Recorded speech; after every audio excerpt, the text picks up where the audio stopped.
Criminal profilers and experts are weighing in on the horrific murders of the 4 Idaho University students, Xana and Ethan, Maddie and Kaylee. But the question is, was the killer preparing for days before, and maybe 72 hours like the experts say? Or was it last minute or at that last day? Why did that killer choose that day? Was he waiting until the perfect time when the 4 would be together, and that's why the other 2 were spared? Or was it an oversight? And where did he wait and watch that evening? Or did he? And was he exploring schematics, like the experts also say, in the days leading up? Well, we're going to take a look. So now, let's get into it.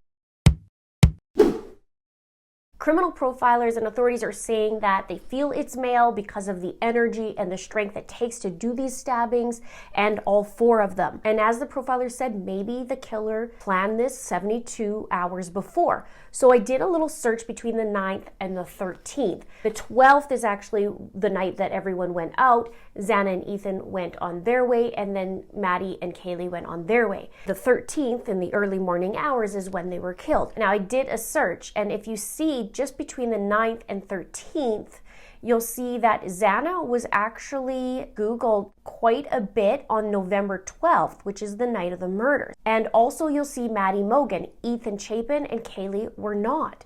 Now, if you look on the top left corner, you'll see I have Idaho in there. So the search comes from Idaho. I narrowed it down. So that is an interesting piece of information. Who knows what that could be about, but I thought I would show you. And Kaylee had been talking about a stalker according to the authorities. They said she started complaining about one in September. And so they're looking into that. And Kaylee was also going to be graduating in December, and reports are saying that in January she was supposed to get a new tech job and go to Texas. So she was just coming in for a little bit to show everybody her new vehicle, and then she was going to move. And then also I did a search for the house, 1122 King Road. Now if I did that without the town, then it does do quite a few searches, but could be any, 1122 King Road all around the world. I think it pulled up a few anyways when I was doing the mapping. So I did that, plus I did 1122 King Road, Moscow, Idaho, and then I did Moscow as, just the abbreviated ID. You can see here on November 12th that it was also searched quite a bit at the Moscow, Idaho search query. So the question I was wondering was the house up for rent at all in any of the rooms? And were there numerous people or potentially people coming to take a look at those rooms? If you know that, let me know that in the comments below. But in beginning of August, I did see that Xana had items for sale on Facebook Marketplace, and I wondered, did Kaylee, since she was going to be moving, or was that room up for rent? So let's take a look at the area. Moscow is under 26,000 people. It's a young university town. I see there's a male population of 51.63%, female population of 48.37%, and the median age is actually 25, so super young town. Now, where the house is located is 1122 King Road, as we said.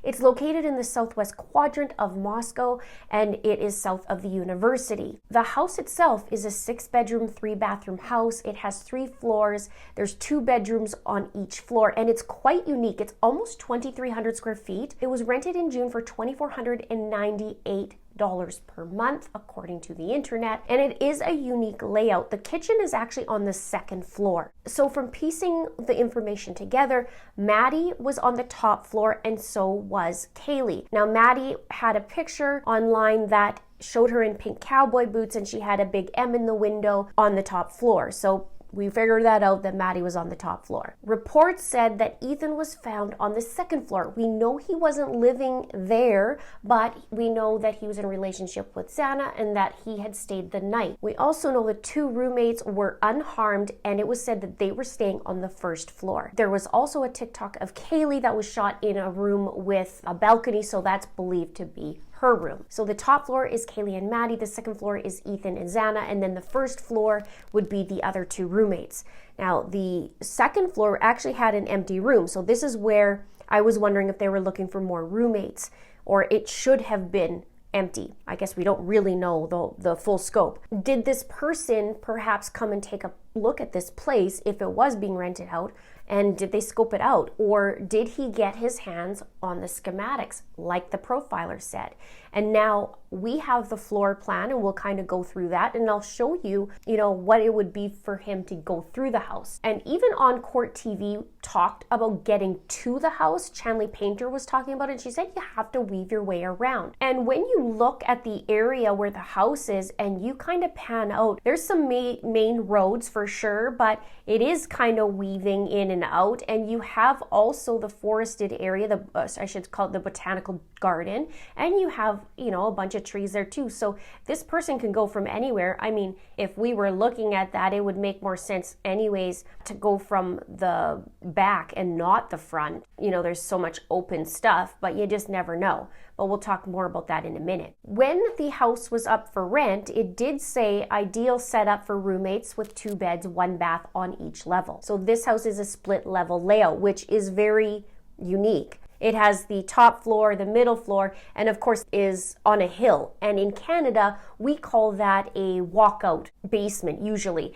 Usually it's the flip way. So you can see in the picture where the sliding glass door is. Usually in Canada or in my area, we actually would have that as the front door, and then you would walk out the basement, this kind of popular plan. Now there's 2 points of entry. The front door, where Kaylee's sister was talking about, there was a lot of people who had access to the house, and said also the code to the front door because the girls were very social. And there was no sign of forced entry, but the door wasn't damaged, but it was still open, reports were saying. And I did talk about that, and I actually did a timeline in my last video. You can take a look at it there, or I'll put that in the description box below as well, or you can check it out on my playlist. But there's also a sliding door in the back, and that's from the patio that leads actually to the dining area in the kitchen. And in pictures, you can see that there's police tape on the sliding door, evidence tape. So it's believed that the killer went through the sliding glass door, but it hasn't been confirmed, only speculated. Also, the victims, I think it was Xana, her dad said that, correct me if I'm wrong, but I believe it was him that he said he believes that it's a sliding glass door. So let's take a look at the house. So This is the top floor, and the master bedroom is actually Kaylee's, and then the other bedroom is Maddie's. And then you actually have on the main floor, that's where the kitchen is, and then below is where the other 2 girls were staying. Those are the ones who survived. So it's believed that in here is where the killer came. So you have him coming through the sliding glass door, you go here, and then you're gonna have to weave through the kitchen, over here, through the foyer, and then you're going through the living room, and you're going over here all the way to where Xana and Ethan is.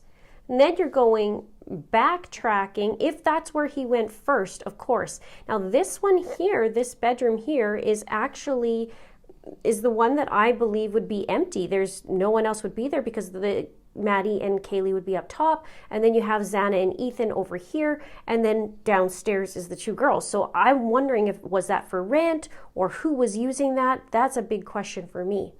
So then you'd have to go up the stairs if he went here first, or maybe he went upstairs first.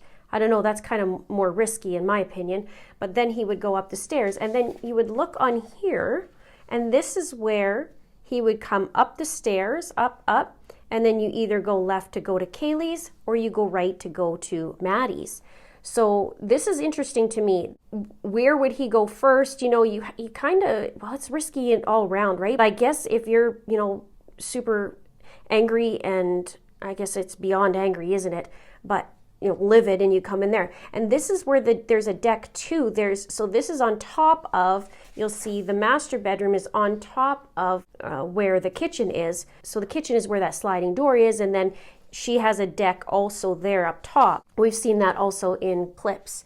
Kaylee had the clips, and then Maddie had her boots out on side. So to do that, you got to do quite the weaving, and then, hoping that nobody's going to wake up and scream. But maybe this guy knew that these girls were drunk.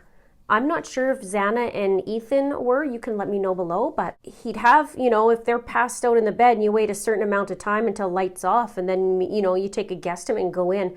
I don't know. It is gutsy. Let me know below what you think. Was he watching? The authorities updated the timeline to 1:56 that Maddie and Kaylee came home. We talked about that also in my timeline video. And because the evidence did match up to all that from reports from Kaylee's sister. And so they finally did update it, meaning the authorities. Now, there's a lot of trees in the area, as I said, so perhaps the guy went out the back. And did he go by foot, or did he, walk a bit and then drive away? It's interesting. He would have had to have had blood on him. 4 gruesome murders. Or maybe, did he come equipped? Because I was thinking one of those hazmat suits where you just kind of unzip it, let it go, and then keep going. But there still has to be something, you would think. I don't know. This is very bizarre. And these questions keep coming up. Did he watch their social media and worked it out that way of what that house looked like and where he could go, or where, each of the victims are? It's creepy, but it could be. The police actually refused to say which order that the murders were committed. And according to profilers, he says that the killer could be a hunter, a butcher, or something in that realm. But according to retired criminal behavior expert Jim Clemente, he said that this is a younger man, he believes, who is a first-time killer and comfortable with blood. He says this is an extremely risky crime for the offender unless he knows one or more of the victims or he's been stalking one of them. Going into an occupied dwelling with 6 young adults, any of whom could have had a knife or gun or cell phone to call the police, is extremely risky unless you know the circumstances inside. I was thinking about this. I thought, man, was he watching that night and seeing when the lights turned out, or what happened? How would he know, they were sleeping? We do know that the girls were drunk, but was he watching? It's so creepy. It is gutsy. There's 6 people in there, and he's got to go in and then do what he does. Unless there was only 2 the target and something happened, but a lot of the reports said that most, if not all, were in their bed or near it, from my understanding. And Jim says he doesn't mind the wet work of getting his hands dirty, and his profession will probably say the same thing. Ultimately, he says he believes the motive may have been down to a romantic rejection, revenge, or some kind of insult. He also talked about incels, but he says somebody in this community knows him. Reports are coming in too, though, that the dog that lived there did not bark at night either. So it's so weird. Maybe the dog knew him. Now, also reports are coming in that it was very fast for these guys and that nobody suffered and nobody felt that pain. You would hope that they wouldn't have to suffer, although there's reports that Xana had defensive wounds. So it's horrible. I can't even imagine the horror to wake up to somebody there, let alone grabbing a knife and doing what they did. So events that are coming up is there's a candlelight vigil on November 30th at 5 p.m. Friday, December 2nd at 11, there is a celebration of life in Post Falls. And also there's a separate memorials for Maddie and Kaylee. Those will also be held, but the details haven't been worked out yet. And there was a tulip garden, it was said, that has been planted in Ethan's honor in Mount Vernon, calling it Ethan's Smile. To check out the playlist, you can check right there, and I do videos every single week. Thank you so much for watching. We'll see you soon.